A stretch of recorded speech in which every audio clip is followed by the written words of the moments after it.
cinema brasileiro em São Paulo, né? E logo em seguida houve um segundo.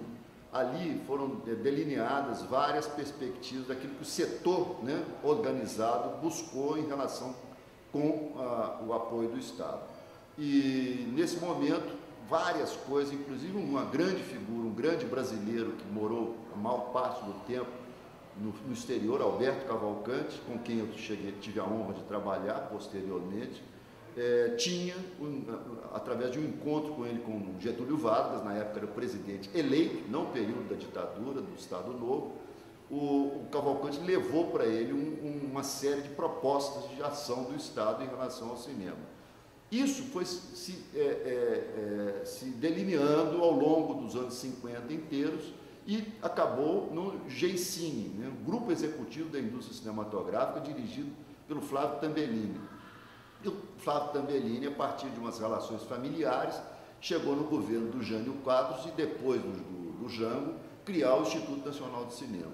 O Instituto Nacional de Cinema, por uma série de razões, acabou, pelo fato de ser produto, né, de uma relação com o Estado já ditatorial, a partir de 1964, ele teve gestões que não foram muito favoráveis ao cinema que surgia naquele momento, que era o cinema novo, né?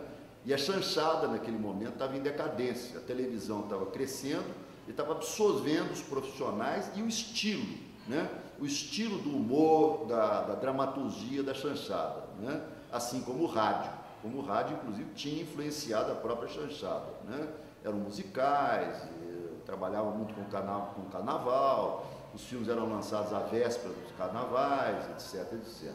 Então, ou seja, o INC herdou um pouco desse resto de profissionais que ainda se mantiveram fazendo cinema e, ao mesmo tempo, aquilo que estava surgindo naquele momento, em função de uma série de movimentos, não só nacionais como internacionais, né, que era o caso do neorrealismo italiano, estava provocando uma guinada na estética cinematográfica, né, através de figuras no Brasil que reproduziam esse modelo estético, como Alex Vianni, o próprio Alberto Cavalcante, né, antecedendo tudo isso, que, por extensão, acabou em Nelson Pereira dos Santos, né, isso vai criando, né, e, paralelamente, a um desenvolvimento nacional, naquele momento, um desenvolvimento econômico, social, no caso do período Juscelino Kubitschek, que expande, né, o setor cultural como um todo, né, todo o teatro brasileiro se transforma, a música brasileira se transforma, vem a bossa nova, o teatro brasileiro começa a fazer o Teatro de Arena de São Paulo,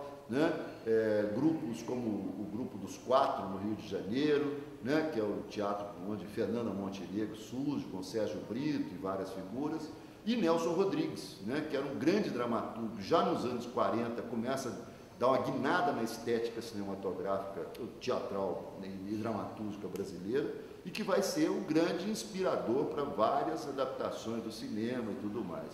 Então o INC, naquele momento, ele vai sendo trabalhado em termos hegemônicos por um grupo, sobretudo de críticos, né, ou de herdeiros do espírito da Vera Cruz, que era o cinema de estúdio, o cinema de indústria, como projeto industrial, extremamente europeizado, né, e que dominam o INC. E eles resistem ao cinema novo, né? O cinema novo entra em choque com o INC.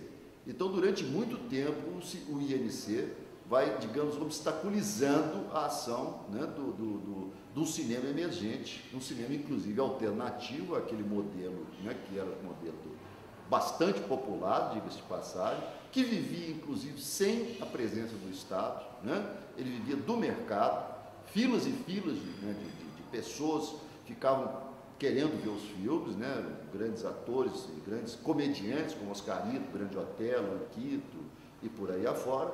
E esse processo foi, né, como eu disse, foi se transformando em direção à televisão e, ao mesmo tempo, esse cinema, que era um cinema muito ligado ao processo político também, que começou a se radicalizar a partir do final dos anos 50, né, procurávamos uma estética brasileira, né, uma estética de trabalhar o país de uma maneira crítica, de uma maneira a observar os movimentos, né, da história contemporânea. E, sobretudo, extremamente culturalizados, né, São filhos do modernismo de 22, né? Os projetos de Mário de Andrade, Oswald de Andrade, vão sendo herdados por essa geração que vai procurar olhar o Brasil, né? Olhar o Brasil íntimo, não o Brasil urbano, não o Brasil burguês, não o Brasil, né? Quer dizer, mais, digamos, ocidentalizado ou europeizado, né? Isso é uma tendência também, a Argentina tinha isso, na Argentina você tem personagens como Leopoldo Torre-Nilsson, que fazia filmes suecos, né, na Argentina e por aí afora, né? Curiosamente, não sei se você vai perguntar isso, eu já estou adiantando, né? Isso vai desaguar na Embrafilme, cuja presença nesse contexto, surge a Embrafilme em 69, em 74 ela ganha mais preponderância, né?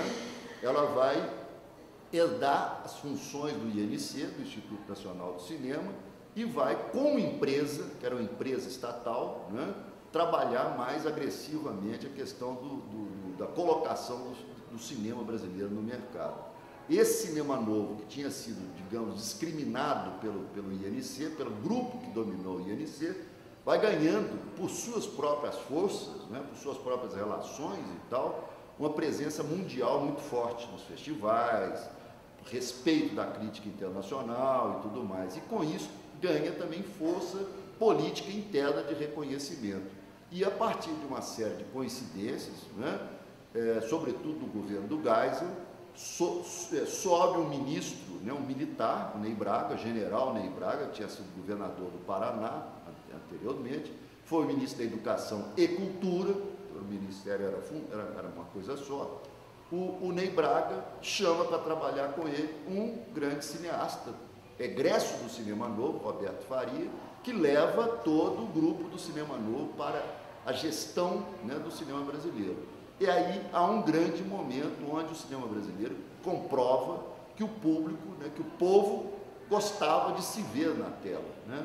Esse cinema vai ter grande sucesso de bilheteria, são sucessos inclusive históricos, né? O Dona Flor e seus dois maridos, a Dama do Lotação, do Nelson Rodrigues, do mineiro chamado Neville de Almeida, nosso companheiro de geração aqui de Minas Gerais, enfim, o Chica da Silva, do Cacá Diegues, o Macunaíma, que antecede isso, já é um primeiro momento em que esse cinema começa, né? Quer dizer, nessa vocação que eu acabei de dizer aqui, vai buscar as inspirações no modernismo de Mário de Andrade, não é? Então traz, digamos, o grande manifesto cultural do modernismo, que é o Macunaíma, para o cinema, né? Enfim, então tudo isso vai tendo uma transformação, curiosamente, enquanto, né, a ditadura comia no nível político de uma maneira de recrudescimento, né, e ao mesmo tempo de violência, né, repressiva e tudo mais.